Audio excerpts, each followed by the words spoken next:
Good morning, everyone, and a very warm welcome. Research has always been a cornerstone of our work at Balance for Better Business. It helps us understand where we are, track how far we've come, and identify what still needs to change. That's why today is so important. We're delighted to launch our latest research focused on large Irish-owned private companies. This is the first time we've had such a comprehensive picture of gender balance in this part of the economy, and it couldn't be more timely. So here's what to expect this morning. In just a moment, we'll hear from Minister of Enterprise, Tourism and Employment, Peter Burke. I'll then take a few minutes to walk through the key findings from the report before we move into a panel discussion. Joining us for that will be Caroline Spillane, CEO of the Institute of Directors, Andrew Keating, CFO of Musgraves, and the conversation will be moderated by my co-chair, Bernard Byrne. But first, let's hear from Minister Peter Burke. The Department of Enterprise, Trade and Employment is proud to support Balance for Better Business. With financial support provided through the Dormant Accounts Fund, Balance for Better Business launched in 2018 as an independent, business-led group supported by government. The initiative works across our enterprise sector to support greater gender balance in senior leadership in Ireland.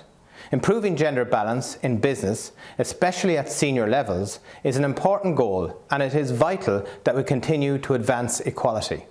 It is critical that society is reflected in these decision-making roles and that we see diversity in senior leadership positions and in the boardroom.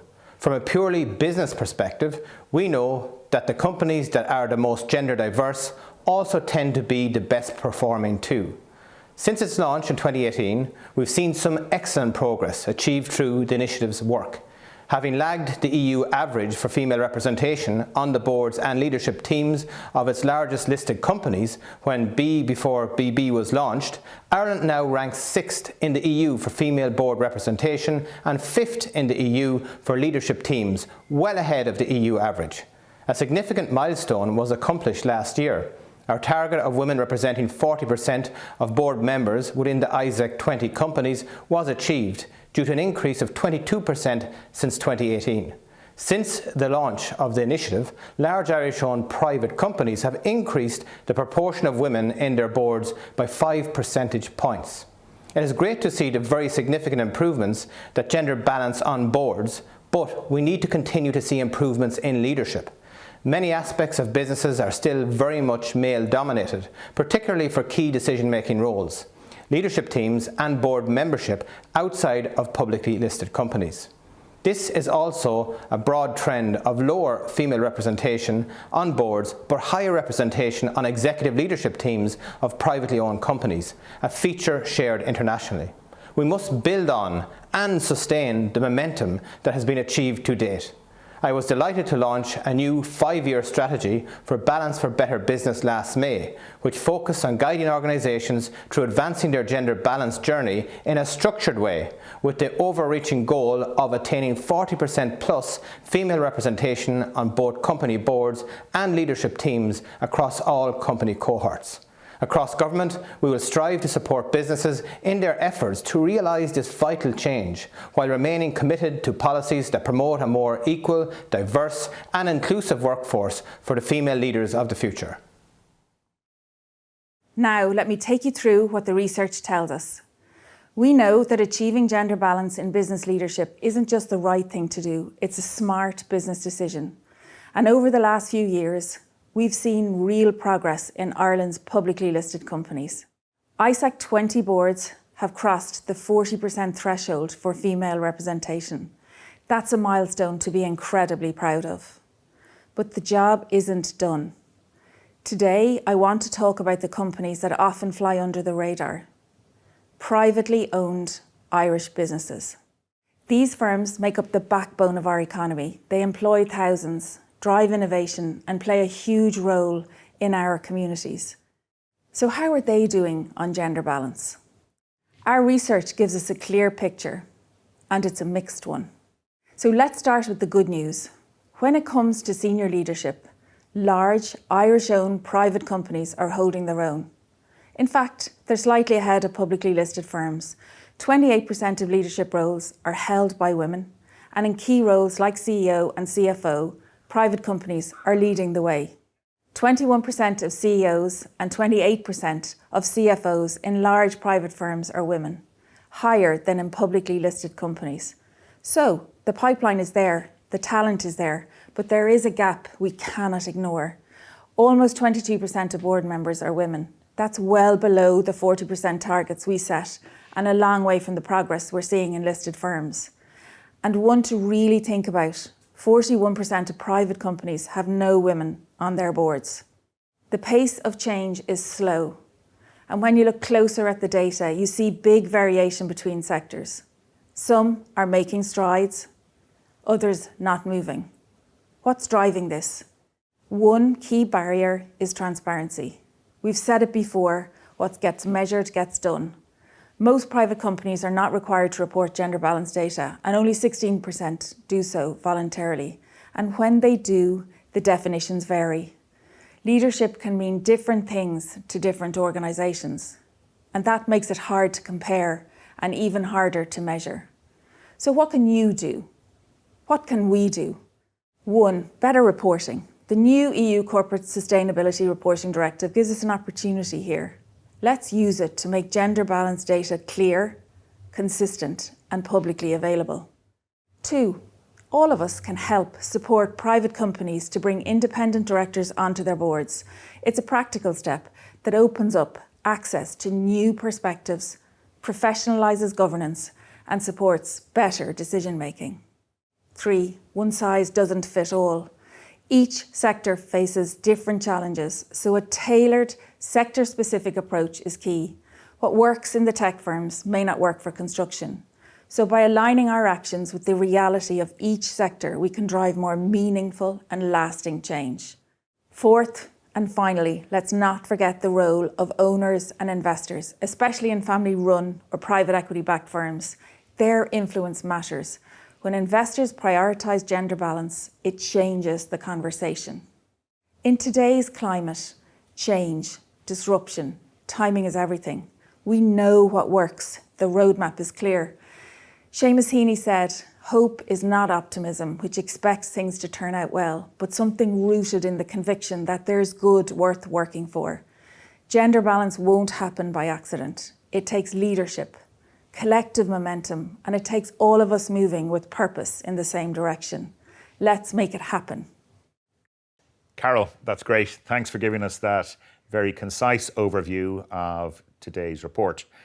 Obviously, the topic of private companies and gender diversity is what we're here to talk about. We've seen the progress on public companies, and we're now trying to make sure that that has a translation effect across the industry more broadly. And to do that, I'm delighted to be joined by 3 panellists. On my very left, Andrew Keating, the CFO of Musgraves Group.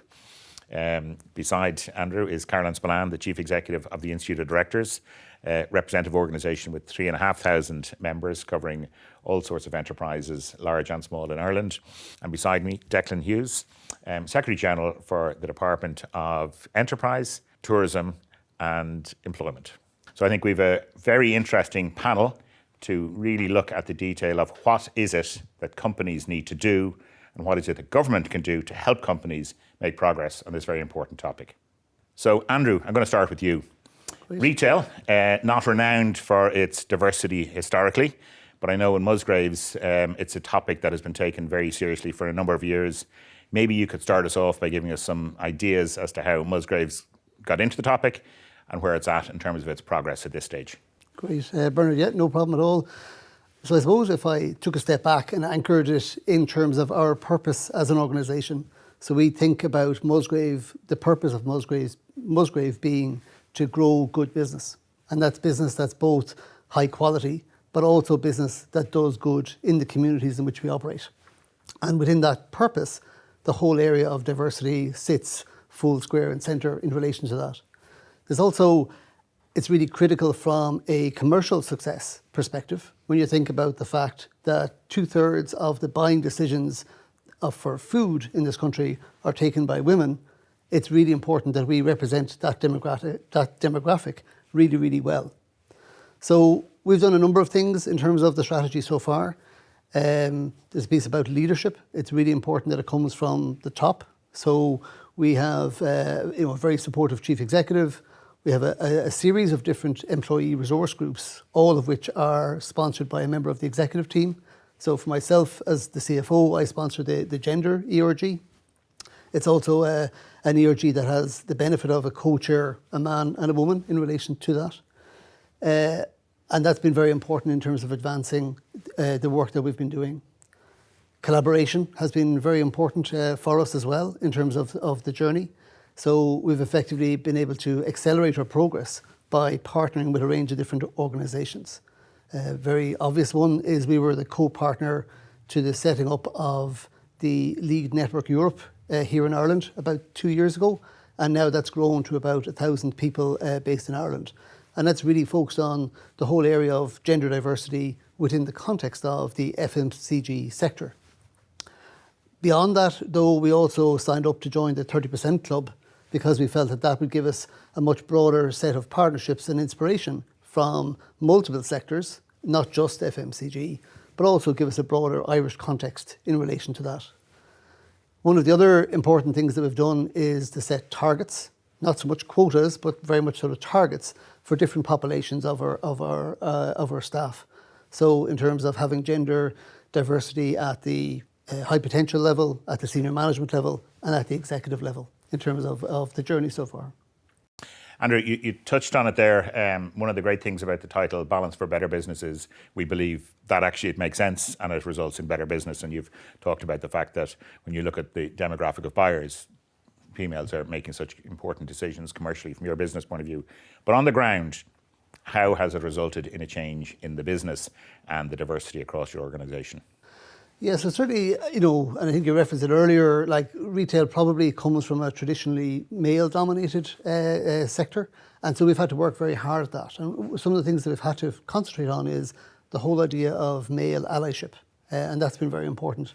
So I referenced earlier that our ERG is chaired by a man and a woman. We celebrate International Men's Day in the same way that we celebrate International Women's Day. But we've had to deal with some cultural challenges in terms of that, and changing some of the stereotypes and indeed redesigning work. So on the stereotype side, for example, we've run some pilots where we have this idea about bring your daughter to work. And that's hugely popular among all of our colleagues. But when it comes to redesigning work, we've been able to invest in automation and different processes to make roles that were traditionally very male dominated, make them much more appealing to our female colleagues to both be interested in and to thrive in those particular roles. What has it meant for the business? It is crucial that we crack this, and we have plenty to go. We're not there yet. I referenced, that so many of the buying decisions are made by women. We must represent the communities that we serve. We must represent that demographic. It's absolutely critical. Particular highlights, I'd say, is around the whole talent agenda.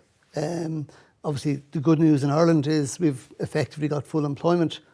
That creates its own challenge. And so for us, we see this as being really important to both attract new talent and to retain the talent that we have. If we think about attracting new talent, we have, for our graduates, for example, we have a thing called GenRep Board, which is effectively a shadow board that's assembled from 50% men, 50% women, but people who are at the early stages of their career. And that's been very important in terms of attracting people in, and it's helped us to, be recognised as a very strong recruiter of graduates in this country. In terms of retention of that talent, once it comes to join Musgrave, what we feel is so important is inclusivity as a culture. And in that regard, it's something that we measure every year as part of our staff surveys. We're happy enough today. We're about 86% on that inclusivity index. But we feel to really get where we want to get to, we need to get that higher, up into the 90s, in terms of that whole commitment, if you like, and recognition by our staff that it is actually a very inclusive culture in relation to that. So, those things have been really important in helping us to get where we want to get to today. We have a long way to go. We haven't achieved all of our targets yet. Our ambition is that we want Musgrave to be an environment and a culture where everybody, regardless of their gender, can thrive and can become the full potential that they have. And we're very convicted that Musgrave itself, for it to realise its full potential as a business, we need to make very substantial progress on this critical agenda. Okay, that's great. And I think one of the interesting things, obviously, at Musgraves is a very large private company.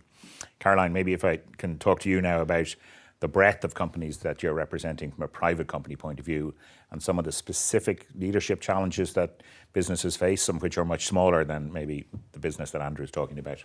Yes, so certainly, we see a lot of companies that are struggling with this sort of challenge that they have around, the desire to have diversity, but that's balanced against maybe an inertia where, let's face it, a lot of boards in particular were built up in an era where diversity simply wasn't thought about. So diversity of gender, of professional background, etc. So, a lot of boards and companies struggle with that. And look, I'll give you a good example. We worked with a company recently, a sort of a mid-sized manufacturing company that was privately owned, a family business. And, obviously built up in an era where the board was entirely male. But the chair took a leadership role in this and decided after a strategic review that really what was coming back to him was this idea that, look, we really need to be careful here of groupthink. We need to be reflective, as Andrew has said, of our customer base. And so what they purposely decided to do was have a discussion about this at board level. They developed a policy, and the policy going forward was that any new INEDs that they brought on, they would absolutely have gender diversity. So that was a board policy, and I suppose it's one of those points that I think companies really need to pay attention to, which is intentionality. And I think Andrew's reflected that. So irrespective of the size of the company, and there can be challenges, intentionality to be able to do something about it is really important. So I suppose if I was to call out a couple of things that we're trying to work with boards on, one would be about this idea of a pipeline of talent.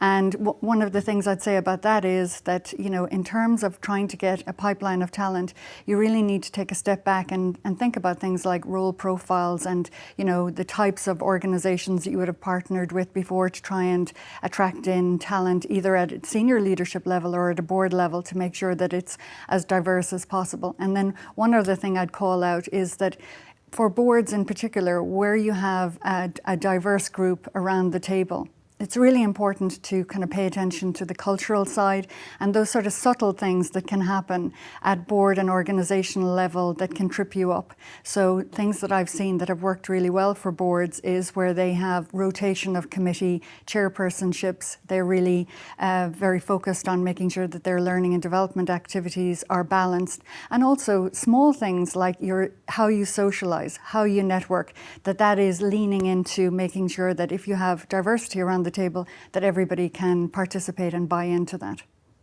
And listening to you, one of the things that's interesting, I suppose, and particularly in smaller private companies, is the leadership can be very commercially focused and short-term outcome focused. This is a longer journey.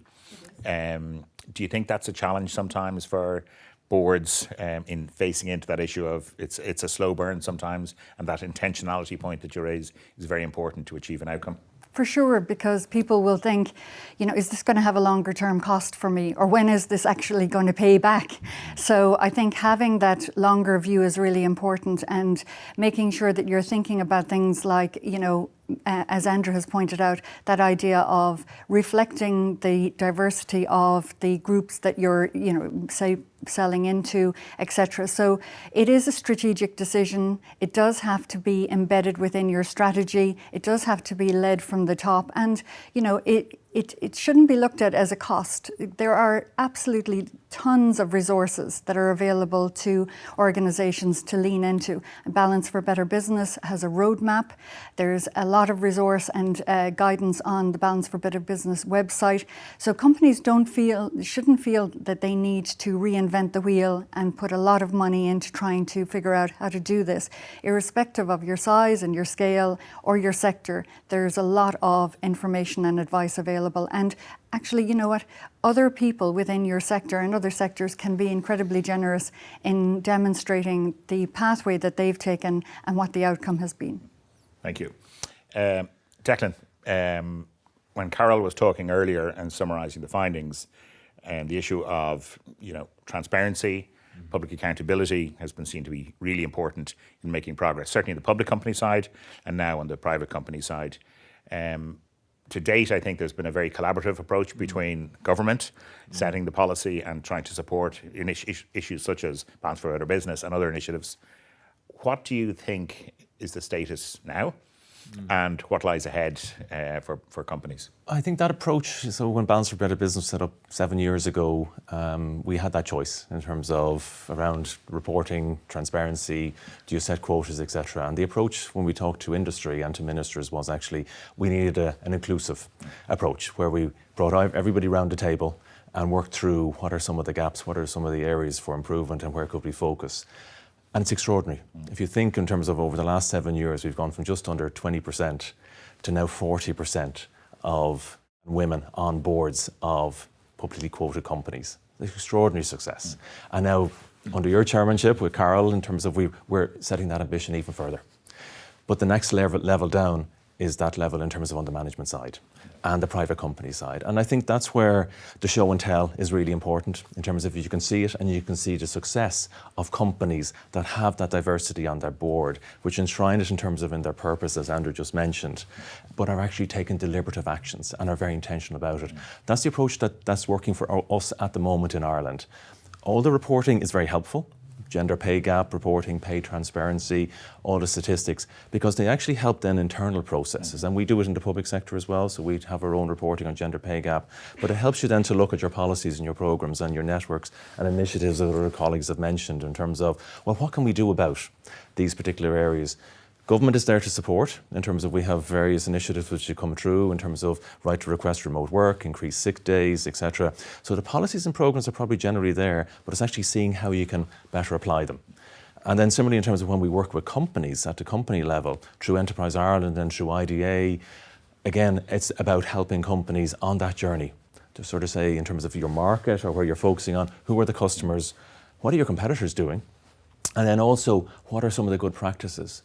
So we see the leading Irish companies that have gone global, the Smurfits and others, they're the ones that have enshrined diversity into their boards, who are very attuned to their market, and they know in terms of that, yes, having that view at board level is really, really important, and it's good for business. And that's where the title, Balance for Better Business, I think has shone really through and has been successful for us so far. Okay, great. And we heard earlier from the Minister about the commitment to the initiative and to making progress on the diversity agenda more broadly. Maybe just from a private company point of view, because obviously it is a little bit different. Anything that the department are thinking about or in your mind as to how private companies need to think about this going forward? Yeah, I think, again, it's similar level of initiatives in terms of where we're working with private companies. Particularly, we have a cohort of companies that are internationally trading through Enterprise Ireland. And Enterprise Ireland have our Women in Business Action Plan. And again, that's about networking and bringing those companies together and showing in terms of what can be done and how to go on that journey. I think, as Caroline mentioned, there's a commitment needed over time to that in terms of on the management level, on the support level, and on promotion. We have supports in terms of for bringing CFOs through. But also the networking is really important in terms of at executive level and building that pipeline of executives who can go on to board level and can contribute at board level. Okay. Listen, we have a series of questions that have been coming in, and I'm going to get to those in a minute. But maybe just to give each of you a final sort of opportunity to your one quick takeaway. There's no cheats in this, I know, but if one key message or takeaway that you'd like from your own perspective to put out there before we move to questions. Andrew, maybe? Yeah, so look, I mean, I think Caroline referenced this idea about collaboration, being really important, and certainly in terms of our experience within Musgrave, it's been a huge accelerant. It's been great for us to get the insight, the support, the frameworks from a whole range of different organisations, and that's something that we've definitely found has been a huge help to us. And we found the sort of generosity that Caroline referenced. When you do talk to organisations, they're very open to sharing what they've done. One of the things we're inspired by is this African proverb, which is, if you want to go fast, go alone, but if you want to go far, go together. Very good. Caroline. So one of the things I would suggest is that organisations really think about the types of people, particularly at board level, that they want sitting around the table. And that if they're working with external organisations to try and source those people, that they really push hard, because we do hear a lot of the time, well, if only I could find a diverse candidate with these sorts of skills.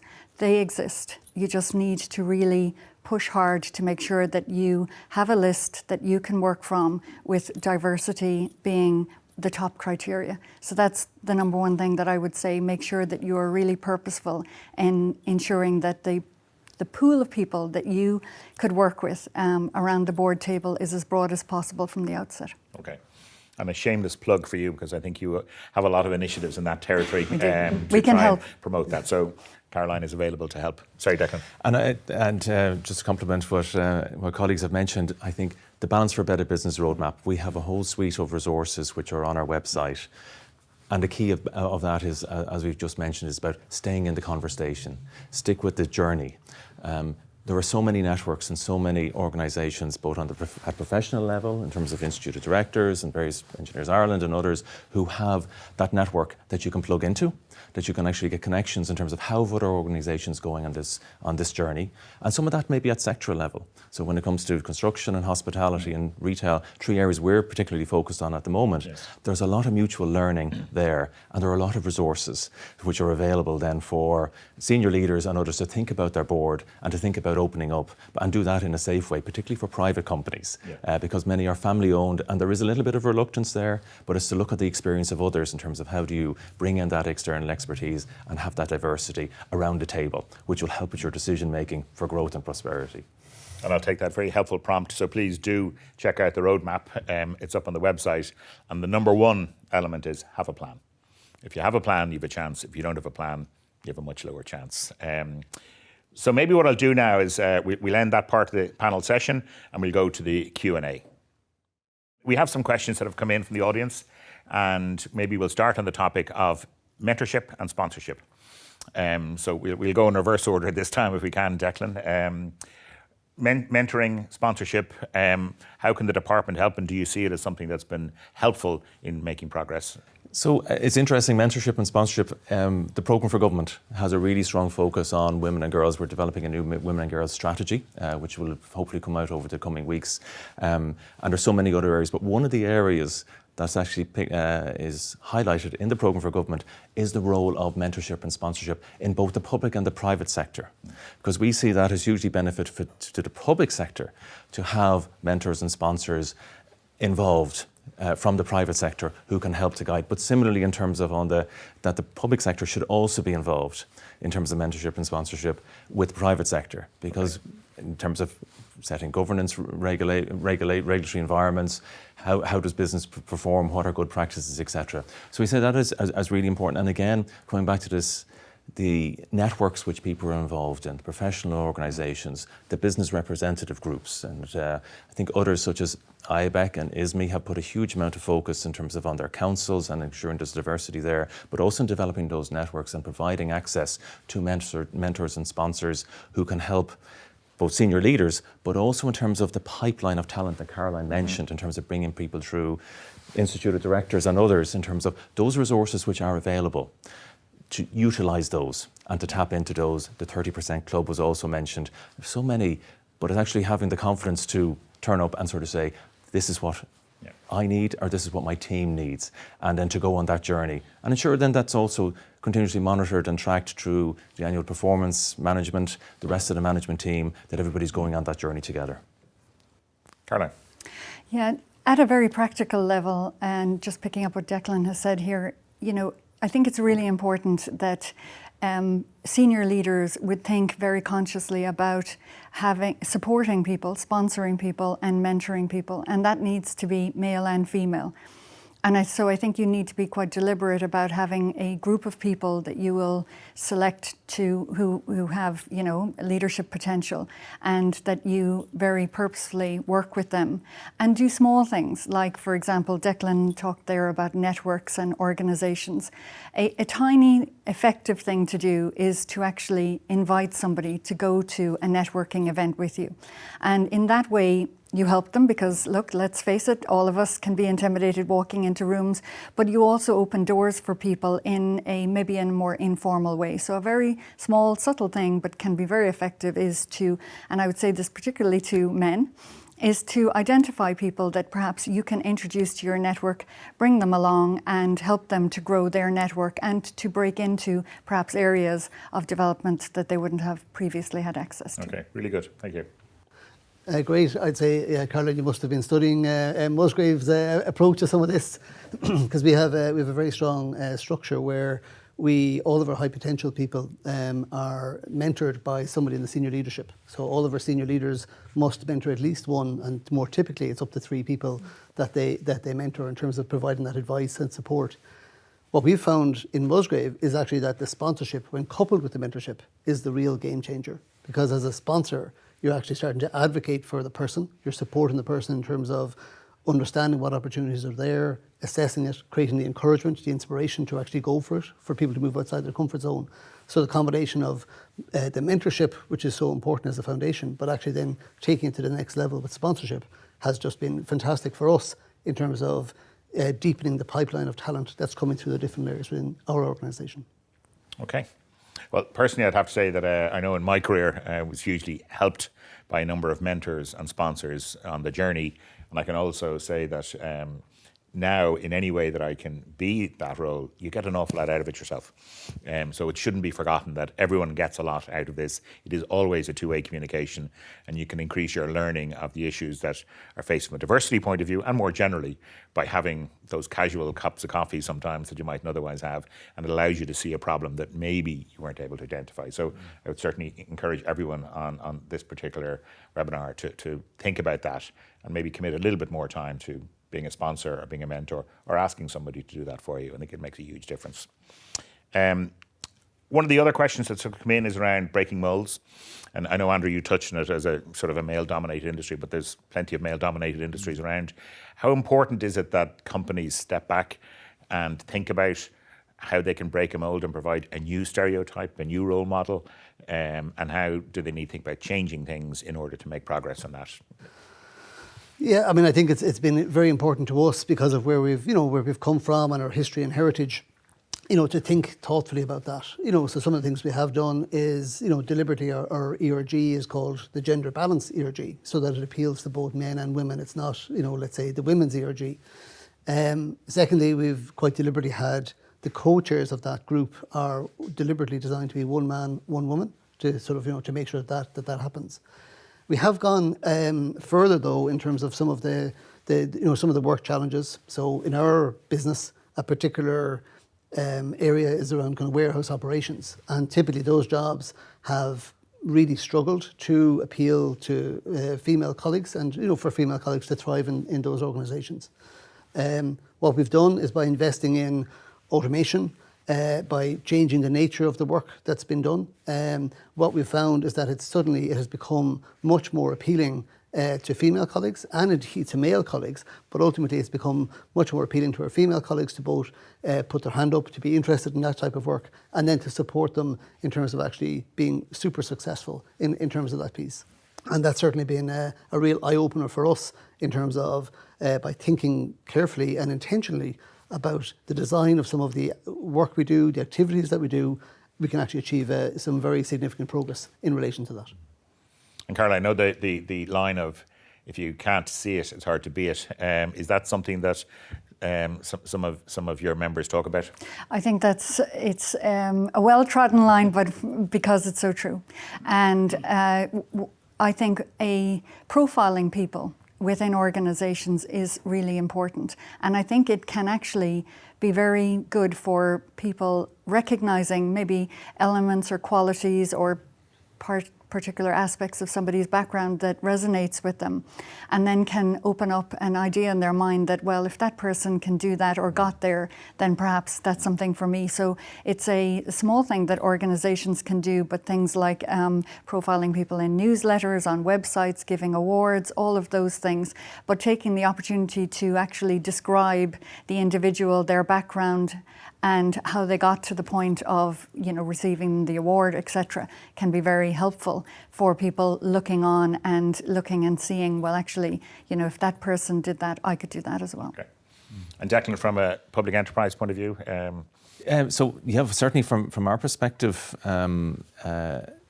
as Caroline mentioned, in terms of the profiling, the showing, the telling, but also the route map is really, really important in terms of how did the person get there. Some of the initiatives that I think are really impactful, and again called out in the programme for government, is, for example, the Women in Finance. And now we have about 100 companies who have signed up to the Charter. But it sends a really important signal both to women thinking about senior careers or to going on to boards, etc., but also it sends the signal about the commitment of the companies in terms of, yes, we are serious about this, not just in terms of EDI in general, but actually in terms of about developing the pipeline of talent, providing the supports that are there, tracking and monitoring that on a continuous basis. And they're the types of initiatives that I think which will pay dividends into the long run. I see it also, Andrew's mentioned about the retail, but construction, huge national challenge in terms of building on the housing side and on commercial and industrial. And that sector is going through such a transformation that it's opening up a whole range of new career opportunities when we think about modern methods of construction and off-site construction. So we're just launching a new campaign now with the Department of Further and Higher Education to get more women and girls into careers in construction, because it's not necessarily now on sites anymore, it's about computer-aided design and it's factory built, etc. And that opens up a whole new pipeline of opportunities. And some of those videos that we're doing around modern methods of construction in order to double our factory-built houses is actually targeted particularly at girls and women who are interested in careers in construction, but who have a whole range of skills that they can bring to that sector and can develop their careers into senior leadership positions. And some of the companies who are coming through in that area, some of the really exciting companies, are really focused on EDI and have really put a focus on their own leadership and on their board composition. And I think that's filtering down into the rest of the sector, both those who are publicly quoted, but also in the private sector, and sort of saying, yes, how do we succeed now in this changing world in a sector that is being transformed by digital and green technologies? Well, you've set it up very nicely, because there's a number of questions on the theme of how do we achieve success collectively if we don't break down some of the barriers across all forms of employment. And you're obviously talking a little bit about it there, but maybe as the final question to everyone, in order to achieve success at leadership level, we need to have success across the employment landscape. Anything in particular that you think about in terms of incremental barriers? Maybe Declan and Caroline, and then Andrew. Yeah, I think from my perspective, it's really about staying in the conversation. So Balance for Better Business as an initiative is fantastic from a departmental perspective. We run it jointly with the Department of Children, Disability and Equality. So we're getting continuous feedback, both through your own work with Carol in terms of on the steering group, but also in terms of the advisory group and all the other networks. So we're continuously trying to hear and to listen, what are the changes that are needed in order to ensure that you can increase participation of females in the workforce. And we've made fantastic progress there. Now 60% of female participation, up from about 56% before COVID. And we've always said it's an untapped potential. So 60% of women in the workforce have a third level qualification compared to 50% of men. So the capacity and the capability is there, but we need to know what are the additional measures that are needed. So we've taken measures in terms of around, at the entry level, in terms of minimum wage, in terms of sick pay, as I mentioned, in terms of remote working and the right to request remote work. But are there other initiatives that we need to take in addition to those, for example, from Enterprise Ireland or Institute of Directors or others? And the support is there from government for Balance for Better Business, for the roadmap. And it's, from my own perspective, we'll continue that engagement, that conversation and that networking.